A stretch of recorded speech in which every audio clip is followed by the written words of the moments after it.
दूसरे भाग को आपके लिए डिकोड करेंगे। आजकल जिन मुद्दों पर सबसे ज्यादा राजनीति होती है वो है लोकतंत्र और संविधान को खतरे में बताना, चुनाव आयोग की निष्पक्षता पर सवाल उठाना और सरकारी एजेंसियों के दुरुपयोग का आरोप लगाना। यह राजनीति भी सबसे ज्यादा कांग्रेस और लोकसभा में विपक्ष के नेता राहुल गांधी करते हैं। लेकिन आज हम आपको बताएंगे कि इमरजेंसी लागू होने से पहले राहुल गांधी की दादी इंदिरा गांधी ने कैसे भारत के लोकतंत्र का सबसे बड़ा मजाक उड़ाया था। 50 वर्ष पहले आज ही के दिन 24 जून 1975 को सुप्रीम कोर्ट ने इलाहाबाद हाई कोर्ट के उस फैसले पर सशर्त रोक लगा दी थी जिसमें हाई कोर्ट ने रायबरेली से इंदिरा गांधी के चुनाव को खारिज कर दिया था और यह कहा था कि इंदिरा गांधी कुछ शर्तों के साथ भारत की प्रधानमंत्री बनी रह सकती हैं, ऐसा सुप्रीम कोर्ट ने कहा। और इस फैसले को 24 जून 1975 को शाम 4 बजे ऑल इंडिया रेडियो पर प्रसारित भी किया गया था। इस फैसले के बाद इंदिरा गांधी कुछ शर्तों के साथ प्रधानमंत्री बनी रह सकती थीं, लेकिन उन्होंने ऐसा न करके अगले ही दिन 25 जून 1975 को देश में इमरजेंसी लगा दी। उस रात को इंदिरा गांधी ने दिल्ली में सभी विपक्षी नेताओं को गिरफ्तार करवा दिया। इनमें जयप्रकाश नारायण का नाम भी शामिल था, जिन्हें जेपी कहते थे। गिरफ्तारी से पहले उन्होंने इंदिरा गांधी के लिए कहा था, विनाश काले विपरीत बुद्धि। यह भारतीय लोकतंत्र का वो युग था जब इंदिरा गांधी ने अपनी सत्ता और अपने खानदान के सामने कुछ नहीं देखा। सबसे पहले उन्होंने सिर्फ सत्ता में बने रहने के लिए 1971 में समय से पहले लोकसभा के चुनाव कराए। अगर उस साल ऐसा ना होता तो भारत में लोकसभा और विधानसभा के चुनाव एक साथ आज भी हो रहे होते। दूसरा, इंदिरा गांधी ने रायबरेली से चुनाव जीतने के लिए सरकारी मशीनरी का दुरुपयोग किया। विपक्ष की तरफ से उनके खिलाफ चुनाव लड़ने वाले राजनारायण ने आरोप लगाया कि इंदिरा गांधी चुनाव में वायुसेना के विमान का इस्तेमाल कर रही थी और उन्होंने चुनाव जीतने के लिए एक डमी कैंडिडेट को खड़ा किया था जिसे 50,000 रुपए की रिश्वत दी गई थी।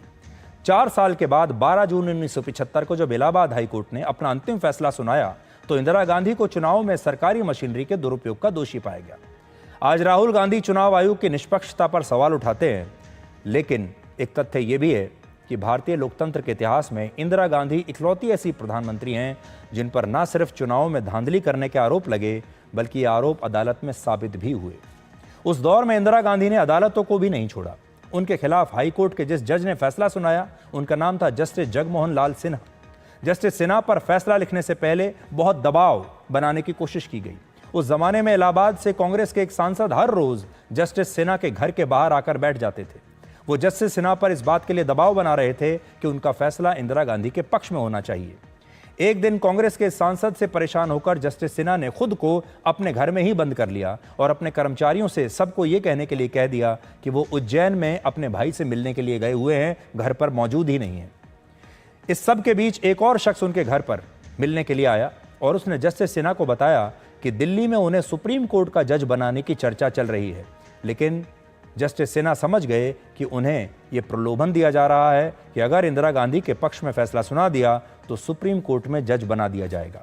7 जून 1975 को जब जस्टिस सिन्हा ने अपना फैसला लिख दिया तब उनके पास इलाहाबाद हाईकोर्ट के चीफ जस्टिस ने देहरादून से फोन किया और कहा कि दिल्ली से गृह मंत्रालय के अतिरिक्त सचिव उनसे मिलने आए थे और उन्होंने कहा है कि जस्टिस सिन्हा अपने फैसले को जुलाई तक के लिए टाल दें।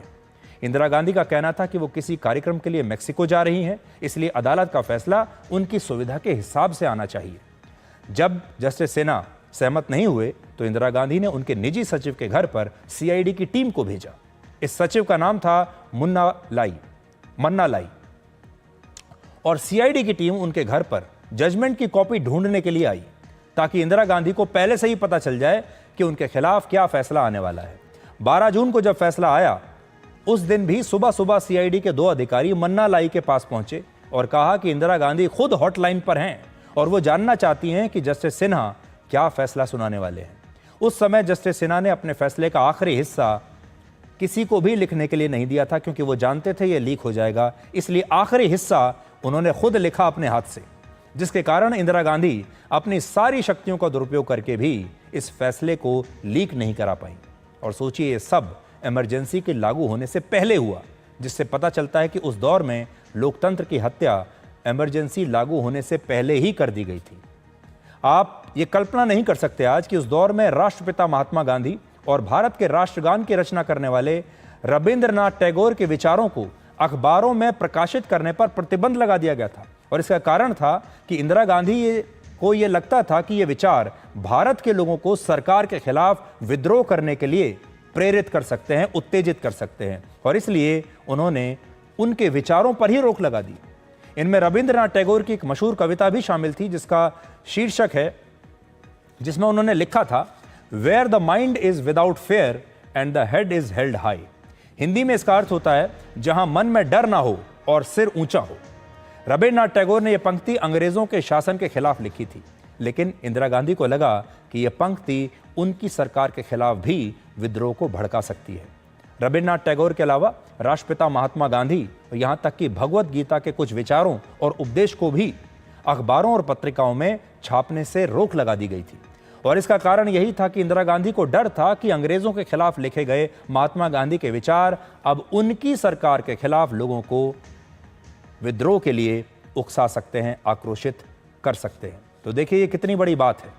और जिस देश में महात्मा गांधी देश के राष्ट्रपिता हैं, उसी देश में अगर उनके विचारों का गला घोट दिया जाए, क्योंकि उस समय की सरकार को यह लगता था कि ये जो विचार हैं ये क्रांतिकारी विचार हैं, लेकिन ये क्रांतिकारी विचार उनके खिलाफ विद्रोह पैदा कर सकते हैं, इसलिए इनके विचारों पर भी पाबंदी लगा दी।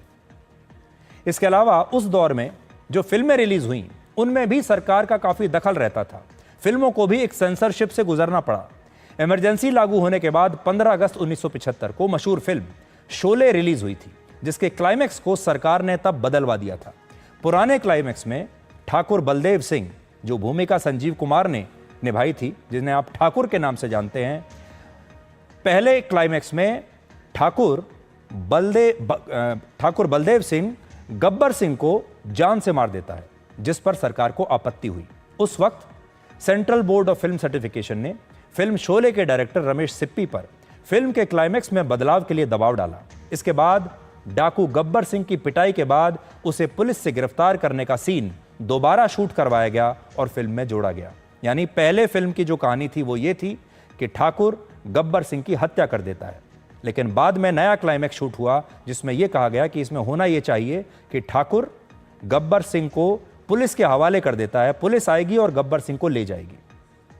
50 वर्षों के बाद यह फिल्म अब अपने ओरिजिनल क्लाइमैक्स के साथ इटली में रिलीज होगी और इसमें वो सभी सीन्स जोड़े जाएंगे जिन्हें पहले उस समय की सरकार के दबाव में हटा दिया गया था। तो अब आप सोचिए, मशहूर गायक और कलाकार किशोर कुमार ने भी आपातकाल के समय मुंबई में यूथ कांग्रेस की एक रैली में गाने से मना कर दिया था। किशोर कुमार ने उस समय के सूचना और प्रसारण मंत्री बीसी शुक्ला के कहने के बावजूद संजय गांधी के लिए एक विज्ञापन करने से इनकार कर दिया। इसके बाद दूरदर्शन और ऑल इंडिया रेडियो पर किशोर कुमार के गाने और फिल्मों के प्रसारण पर बैन लगा दिया गया और यह बैन करीब 1.5 वर्षों के बाद इमरजेंसी खत्म होने के बाद हटाया गया। किशोर कुमार की तरह देवानंद की फिल्में भी दूरदर्शन पर नहीं दिखाई गई। मशहूर कलाकार देवानंद ने तब इमरजेंसी के खिलाफ बयान दिए थे और इसलिए उनके खिलाफ भी, उनकी फिल्मों के खिलाफ भी ये एक्शन उस समय की सरकार ने तब लिया था। तो आज